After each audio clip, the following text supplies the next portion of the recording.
السلام عليكم. عليكم السلام. كيف حالك؟ الحمد لله رب العالمين. من أين آتي إلى هنا؟ أنا من غامبيا. حياك الله. أدرس هنا. أهلا وسهلا. الحمد لله رب العالمين. الحمد لله. maa ngi nuyu suma ay xarit suma mbokki jàmm di sant suñu borom bi subhanahu wa taala garab bi moo keral yonent bi sallallahu alayhi wa sallam. اللهم صل على نبينا محمد.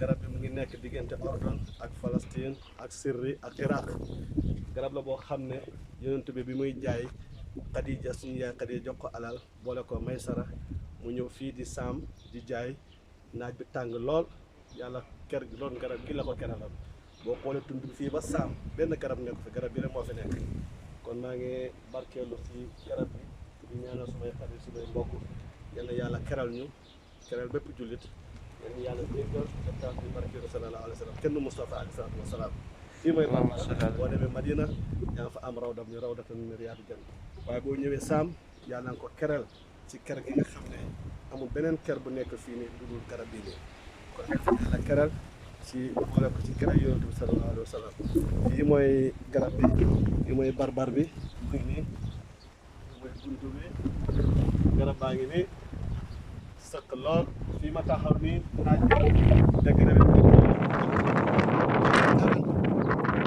45 degré tàngaay